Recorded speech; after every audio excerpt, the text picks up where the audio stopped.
Muchísimas gracias, Cayetana, querido presidente. En primer lugar, trasladar el honor de compartir mesa con personas a las que admiro profundamente.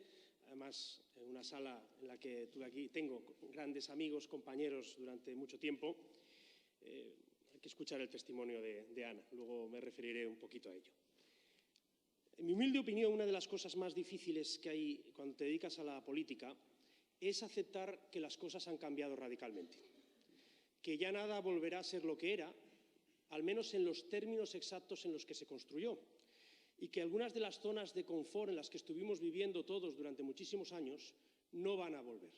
Es difícil aceptarlo, porque esa zona de confort genera unos esquemas mentales determinados, una praxis política difícil de cambiar, que en el caso de Cataluña se podría resumir, sé que caricaturizo un poquito, en que históricamente durante estos que por cierto han sido fantásticos años desde la recuperación de la democracia en España, pero sí que es verdad que en lo catalán las élites políticas en Madrid se han dirigido siempre a las élites nacionalistas en Cataluña y a los constitucionalistas catalanes durante este tiempo nos ha tocado poco menos que llevar el botijo. Lo que pasa es que durante 30 años el botijo tampoco estaba tan mal y eso iba generando esas praxis de cierto conformismo sobre la situación que estaba pasando y que la reflexión de Ana tiene mucho que ver con ello. Pero es que se ha producido un terremoto de consecuencias definitivas y es la decisión del nacionalismo catalán de romper el pacto constitucional. Y eso hay algunos que lo ubican el origen en el 89 con el Libro Blanco de Pujol, hay otros que lo sitúan ya como algo intrínseco en el nacionalismo, probablemente sea así, pero más allá de ese debate temporal, lo cierto es que las cosas como las habíamos vivido durante estos fantásticos 40 años ya no volverán a ser lo que eran. Hay que reformular el pacto constitucional y hay que hacerlo en términos distintos a los que se hizo en el 78, por mucho que duela. Mirar con reconocimiento y con orgullo lo vivido, pero saber que vamos a tener que corregir los defectos de ese pacto constitucional que algunos y severos los tenía. Una vez aceptas la realidad, y es que nada volverá a ser lo que era, viene la siguiente pregunta que te tienes que formular, y es ¿qué hacer? ¿Qué hacer ahora? Yo debo decir que nosotros sabemos lo que tenemos que hacer.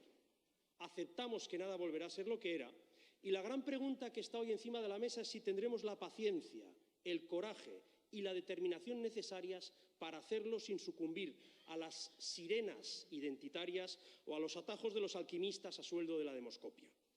Mi tesis es que sabemos lo que tenemos que hacer y lo vamos a hacer, a pesar de las colosales dificultades a las que nos vamos a enfrentar. Algunas de orden psicológico y de ánimo, de estado de ánimo, porque la coyuntura es diabólica. Pero recordemos una cosa. La batalla que libramos, en el fondo, aunque haya mutado, es la misma de siempre. Es la batalla entre los derechos individuales de las personas contra el colectivismo de la tribu. Siempre es la misma. Y siempre parece que los malos van ganando, pero al final siempre ganamos nosotros, siempre y cuando no nos movamos ni un milímetro de lo que tenemos que hacer. Y ahora tenemos que hacer dos cosas a las que se ha referido Cayetana muy bien. Lo primero es Navarra suma, Cataluña suma, en definitiva España suma. Y así es, no puede contemplarse exclusivamente como una coalición electoral para intentar maximizar los recovecos de la ley Don o de las circunscripciones provinciales pequeñas. Tampoco debe establecerse en sentido estricto como una coalición de derechas, y lo dice alguien que se define a sí mismo desacomplejadamente de derechas, sino que solo será útil en la medida en que se convierta en un instrumento en la batalla entre la democracia liberal, es decir, los demócratas españoles, contra el populismo identitario aquí y en el conjunto de Europa. Y también contra los tibios, aquellos que a día de hoy prefieren estar con la tribu identitaria, pero que no podemos perder la esperanza de que algunos vayan viniendo hacia nosotros para ser capaces de ganar la batalla. Y el segundo instrumento es más en clave catalana, es el Libro Blanco Cataluña en Libertad. Una estrategia para combatir al nacionalismo, para combatir el programa 2000 de Pujol de construcción nacional. Me gusta citar siempre en esto a Jordi Canal, el historiador catalán, cuando dice que el proceso separatista iniciado en el 12 ha sido un auténtico fracaso, una chapuza que ha salido mal, pero el proceso de construcción nacional iniciado por Pujol en el 89, es un ejemplo exitoso, perverso, pero exitoso. Pues bien, durante mucho tiempo Cada partido en Cataluña constitucionalista ha presentado su programa, pero jamás los constitucionalistas hemos tenido una estrategia común para combatir al nacionalismo que sí ha tenido una estrategia común. En definitiva, sé que decir esto desde el reconocimiento, insisto, a los mejores años de nuestra historia, pero hay que saber corregir los defectos, la estrategia de los distintos gobiernos, con mayor o menor intensidad, que la hay, con mayor o menor irresponsabilidad, que la hay, ha sido o pastelear con el nacionalismo o castigarle con motivo cuando incumple la ley. De hecho, estamos viviendo una etapa más de eso. Después del lógico castigo, intervención de la autonomía en Cataluña y los juicios por graves delitos contra la democracia, el actual gobierno socialista inicia una etapa especialmente grave de nuevo pasteleo, que incluye además intentar desactivar por tierra, mar y aire cualquier esperanza de una gran alianza constitucionalista en Cataluña. Pues bien, el libro blanco es fortalecer el constitucionalismo en Cataluña, es fortalecer a los constitucionalistas catalanes. Ser de la mitad separatista es un chollo, subvenciones sin fin, medios de comunicación a tu disposición, prestigio social, todo lo que quieras. Ser de la mitad constitucionalista es una ruina, ni un duro, falta de respeto, falta de prestigio social y la sensación histórica de indiferencia entre los que en teoría podrían ayudarte. Eso es lo que ha dicho Ana. Y las cosas cuando se explican como lo ha dicho Ana, no hay más que dar la razón. ¿Y cuál es el fundamento ideológico del libro blanco? Es el título de esta charla que hoy celebramos aquí. La defensa de lo común.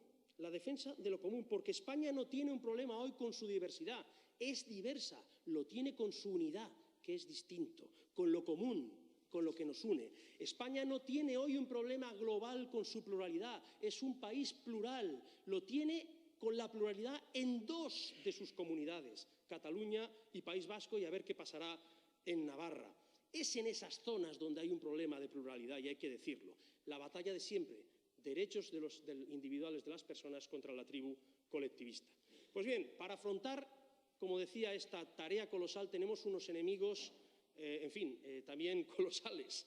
El primero es la pulsión identitaria, tan en boga en Europa y en el mundo entero, y que además es profundamente adictiva y contagiosa, porque permite a personas sin virtudes conocidas no solo no sentirse inferiores, que eso ya me parece bien, sino encima ser supremacistas y llamarnos a los demás bestias con forma humana. La pulsión identitaria es sin lugar a dudas el mejor manual de autoayuda. Permite al imbécil sentirse listo, al feo guapo y al cutre enrollado. En definitiva, la identidad te permite creerte lo que no eres, en nombre de la tribu. Bien, pues esto hay que combatirlo. Y hay que combatirlo con energía, porque la identidad debe ser algo personal e intransferible que cada uno de nosotros sentimos a nuestra manera, pero jamás un sistema de organización política, porque exige adhesión a un determinado modelo de identidad y, en cambio, excluye de la comunidad política al que emita la más mínima discrepancia. Hay que ser claros en esto. Las dos guerras mundiales son guerras identitarias, que afortunadamente perdió el identitarismo. La Unión Europea es la victoria de la libertad frente a la identidad, y la Constitución española es la victoria de la libertad frente a la identidad, aunque se hayan torcido las cosas en los últimos años. Ante la crisis y el desconcierto que vive a raíz de la globalización el mundo, vivimos un auge del identitarismo en todas sus versiones. Cayetana lo ha explicado muy bien en el ámbito de la izquierda, cajones estancos. En la derecha también. Orbán, Le Pen, Salvini, Umberto Bossi, Flandes, Finlandia, Torra, Puigdemont. También hay un identitarismo soft, más suavecito, que no es tan peligroso a largo plazo y que además tiene una pátina centrista y moderada sorprendente, que es el regionalismo. En el regionalismo pasa como lo que explicaba antes con la identidad. Puede estar muy bien en lo cultural. Yo soy un catalán hijo de asturianos y a mí me encantan las tradiciones culturales de mi tierra y de la tierra de mis padres. Pero tampoco puede ser un sistema de organización política el regionalismo, porque siempre acaba igual, con la idea del hecho diferencial, del privilegio, de pedir un trato distinto por el insignificante hecho de haber nacido catalán, vasco, asturiano, andaluz o de donde cada uno haya nacido. El gran logro de la derecha española en el periodo 90-93 no es, aunque fuera importante, la reunificación de las familias democristianas, liberales, conservadoras, que lo fue, pero luego era muy difícil distinguir unos de otros cuando empezamos a gobernar. El gran logro fue derrotar el regionalismo. Y derrotar el regionalismo era derrotar el espíritu de la CEDA, en definitiva, derrotar el histórico caciquismo de la derecha española que le impedía tener un proyecto ganador para el conjunto del territorio nacional. Allí se construye la hegemonía durante 20 años ideológica de nuestro partido. Pues bien, cuando aumenta el identitarismo radical, también se incrementa la tentación regionalista. Y yo lo entiendo, y lo puedo entender, y lo comprendo, y sé que mucha gente lo hace con la mejor de las intenciones del mundo. Creen que puede ser una solución salomónica, pero no lo es, porque no hay un punto intermedio de bondad entre la libertad individual y la tribu. No existe ese punto intermedio, al menos es mi opinión, de hecho desde el respeto hacia todas las personas que puedan sentirse regionalistas, algunos muy amigos míos. Pero siempre he tenido la sensación de que el regionalismo confunde la política con el poder, que la clave es gobernar como sea. Y yo debo deciros que, aunque esté en Cataluña, he tenido el honor de poder gobernar en el Ayuntamiento de Tarragona y en la Diputación muchas veces, y efectivamente, lo sabéis, mola mucho más gobernar que estar en la oposición, eso es evidente. Pero tampoco pasa nada por estar en la oposición. Cuando estás en la oposición reconstruyes tu proyecto político y no puedes vivir obsesionado solo en la instrumentalización del mismo para llegar al poder como sea. Y además ocurre una cosa, y con esto acabo esta parte del regionalismo, y es que el regionalismo, cuando avanza, acaba siendo difícil de distinguir con respecto al nacionalismo. La segunda cuestión, enemigo durísimo. Cataluña hoy es el epicentro de la batalla europea entre la democracia liberal y el nacionalpopulismo. Es el epicentro, Cataluña. Y además en una coyuntura diabólica, que no nos ayuda. En primer lugar, por el repliegue anglosajón. La Unión Europea, por supuesto que es el éxito colectivo, es también de los padres de Europa su audacia, pero que nadie se lleve a engaño.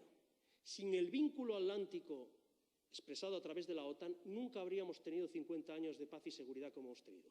El repliegue anglosajón y su marcha de Europa es de las peores cosas que nos puede pasar y tendremos que reforzarlo, porque ante eso hay un desconcierto europeo que nos perjudica.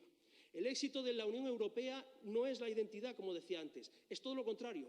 Sí, es un club de Estados-nación, de ciudadanos libres e iguales, para que se entienda. A nadie le importa, sin Alsacia o Lorena, qué lengua se habla, sino qué derechos y libertades tienen los de Alsacia y Lorena, o los del Ruhr, o los de donde sea. Ese es el gran éxito. Por lo tanto, el futuro de Europa no va a ser ni los Estados Unidos de Europa a imagen y semejanza de Francia, ni tampoco un club de regiones identitarias. Es el método gubernamental. Y acabo ya con dos enemigos para el objetivo que nos hemos marcado, que esos ya son más de mi cosecha propia, y dudaba si decirlo, pero bueno, me lo pide el cuerpo y aprovecho que estoy aquí y lo voy a hacer. En primer lugar, un enemigo mortal que tenemos es la falta de paciencia, serenidad y sentido de la historia en determinada clase política. Pujol, dentro de toda su perversidad y algunas otras cosas peores, tuvo paciencia. Entre el 89 y el 2012, con muchísimos instrumentos, inicia un proceso de construcción nacional muy exitoso. Hoy, por desgracia, vivimos la etapa política de los velociraptores. Sánchez es el velociraptor número 1. Y Rivera, y con perdón, porque claro, pedirle una alianza a Ciudadanos y lo que diría ahora de Rivera, pido perdón, lo intentaré decir con mucha... A veces también se comporta un poco como un velociraptor. Y hasta ahí puedo leer. Entienden la política como un producto de consumo rápido, inmediato. Y es más, han creado una cultura de ello. Hoy leo atónito a gente, en teoría sensata, elogiar como algo maravilloso que determinados políticos tengan gurús que se dedican a manipular la opinión pública y que eso es fantástico. Eso es el velociraptor en política. Después está el bombero pirómano, que dejó la situación en un incendio y ahora nos dan lecciones a los demás de cómo apagarlo. Eso es especialmente grave en Cataluña precisamente por la debilidad estructural del constitucionalismo. Esto es muy importante que lo destaque y no es la primera vez que lo digo. No es verdad que haya anticatalanismo en las élites políticas en Madrid. Yo siempre he tenido la sensación que en Madrid lo que hay es un profundo e íntimo deseo de ser engañados por algún catalanista astuto.